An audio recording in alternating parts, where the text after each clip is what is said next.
Hello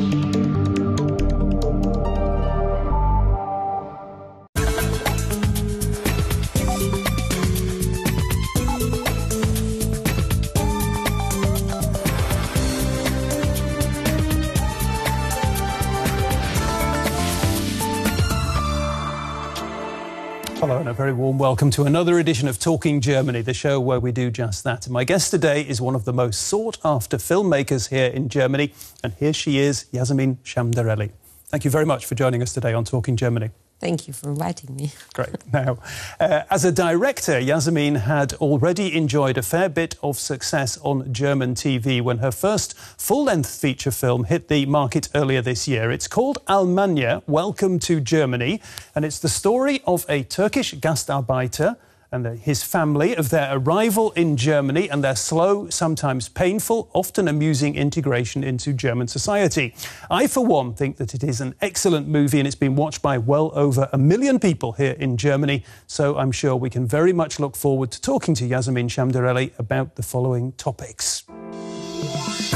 Home from Home, Yasemin Şamdereli's first big movie, is a comedy about the issue of integration, a subject that some say is no laughing matter.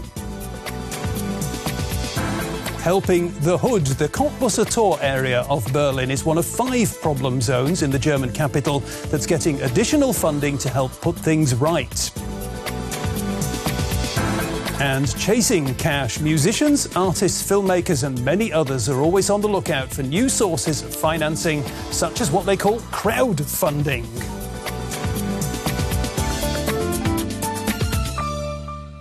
Yasemin, welcome once again to Talking Germany. I want to begin by talking about the moment when you decided that you wanted to become a filmmaker. And if I'm rightly informed, that moment came when you sat down and watched a very good movie by a very famous Italian film director.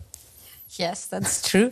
Actually, it was the making of. I watched the making of, and then it hit me. It was like, that's it. Reveal to our public, reveal to our audience what the film was.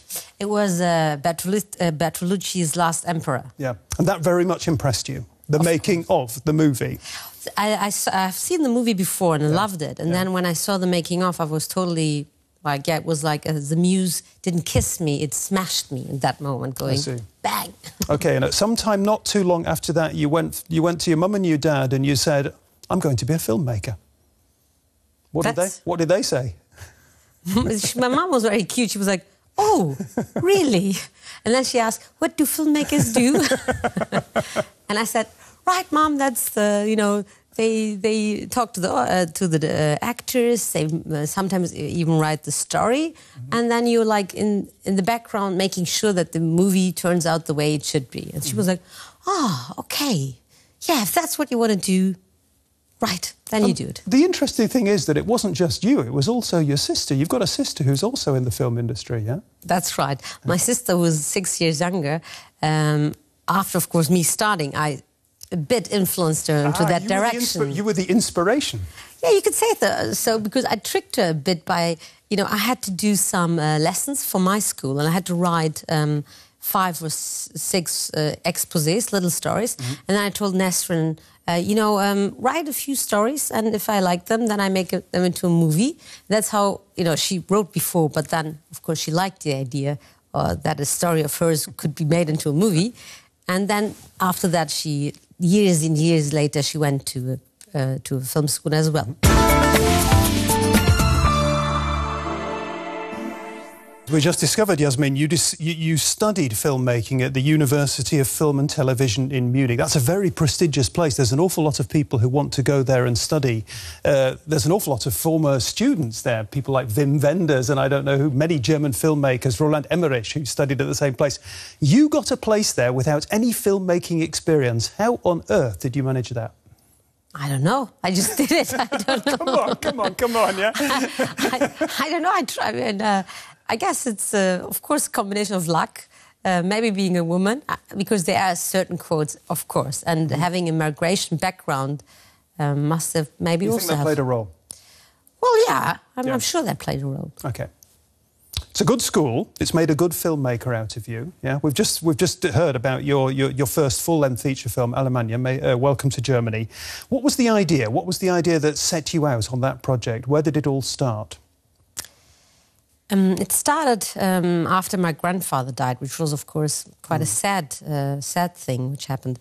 But then I remembered, or it really was clear to us that if he wouldn't have come to Germany, if he wouldn't have made the decision he did, then my life would look totally different. So I felt like I really want to make a story about this first generation and what they did and how brave they were by doing what they did.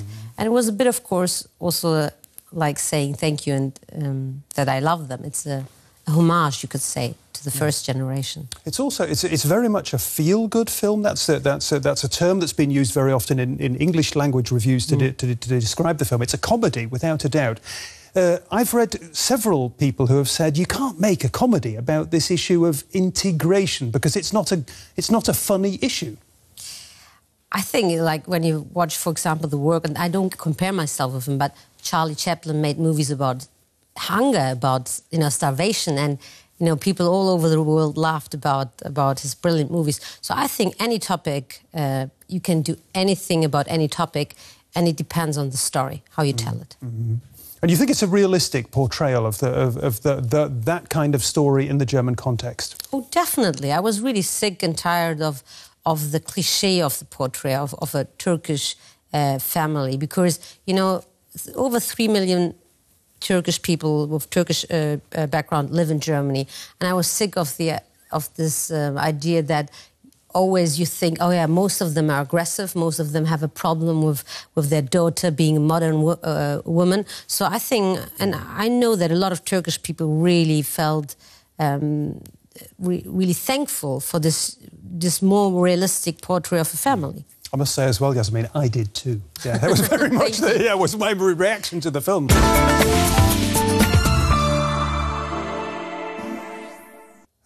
I'm thinking about the issues we were just talking about the whole thing of integration and the Turkish community here in Germany. And I'd like to go back to your very early days in Dortmund, before you'd watched that making-of movie and decided to become a filmmaker.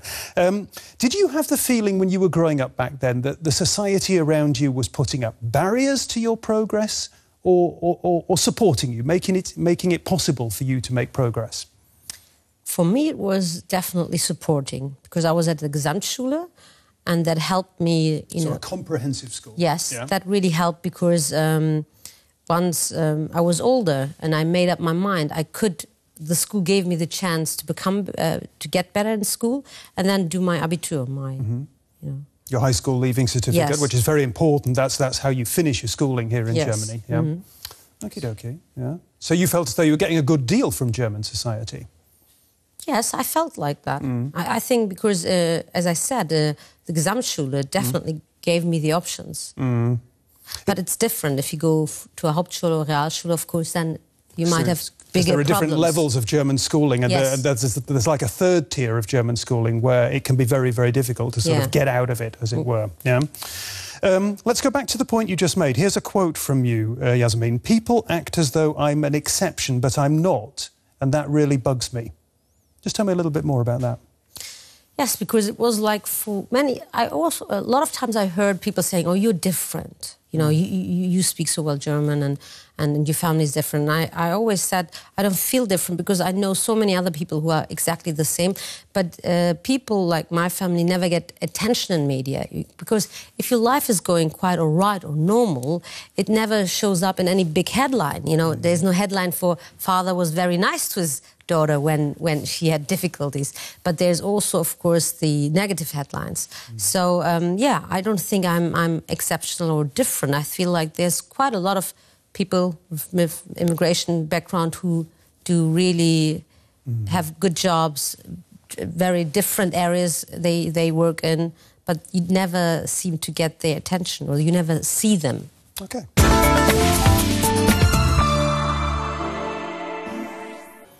Yasemin, what are your thoughts when you watch that report? I'd be curious to know.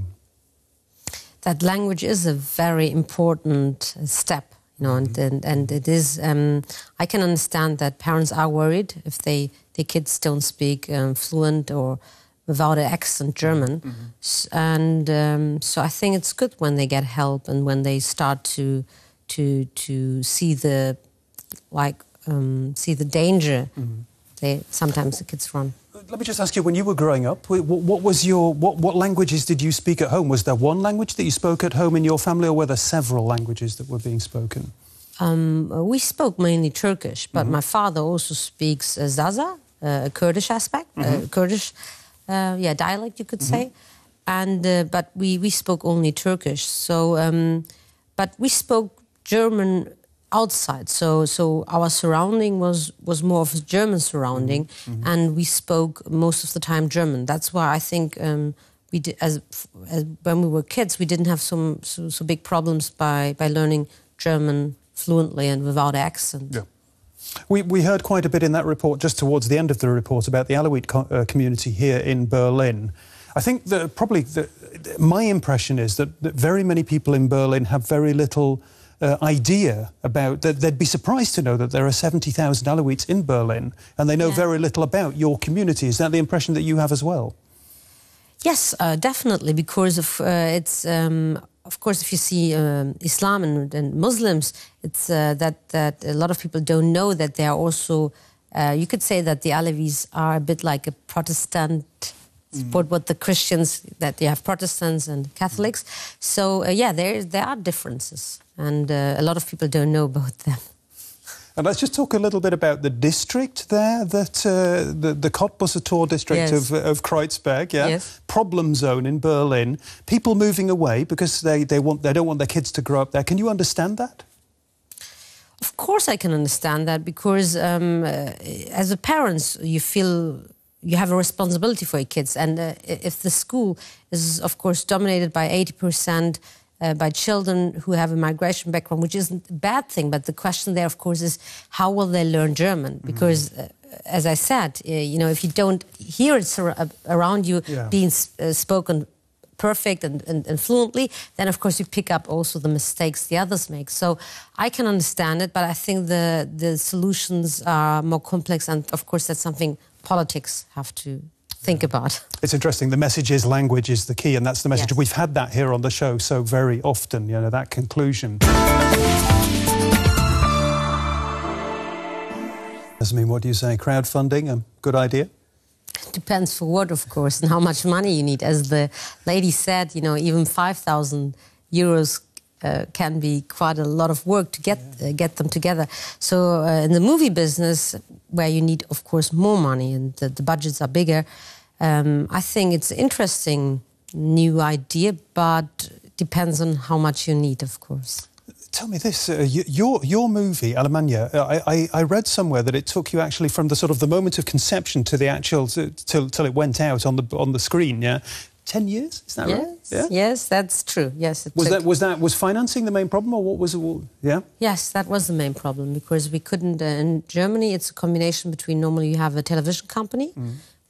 We couldn't find a television company to buy the rights, and so that was really difficult to. You have to have an incredible amount of sort of patience and determination at the same time to weather all that, to go through this 10-year process, yeah? Yes, but then again, of course, being a team, my sister and I, that definitely helped, because every moment when I was down, she was being a bit more like cheering up, and then when she was down, I was like, oh, come on, we can do it. OK, now you've got this success under your belt. You're a recognised filmmaker. Is it going to be easier next time round?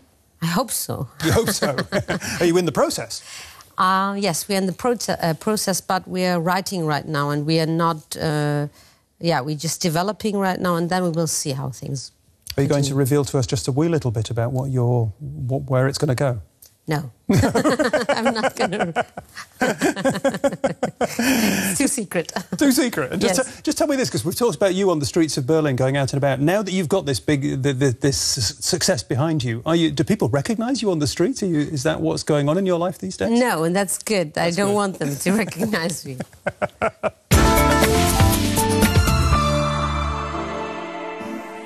OK, now we're going to do our quiz, our traditional quiz, at the end of the show.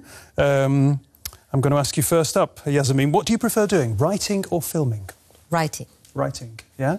I must ask you, actually, well, it suddenly occurs to me while we're talking about that, how important for your films is casting? Because you had some fantastic actors in the Almanya film.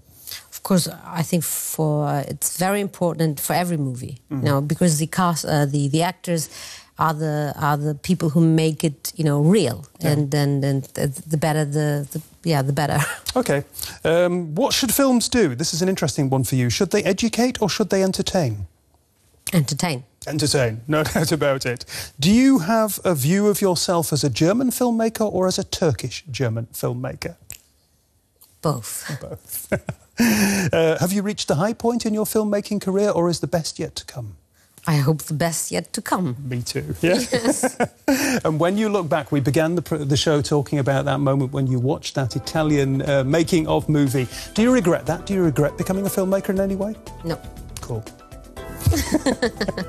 That's it for this edition of Talking Germany, except to remind you that you can, of course, watch any of our shows that you might have missed or would like to see again. You'll find them in the Talking Germany archive on our website. And today I've been talking to the outstanding filmmaker Yasemin Şamdereli, an excellent guest she has been too. If you've enjoyed her company as much as I have, then do come back next week. Until then, bye-bye and tschüss.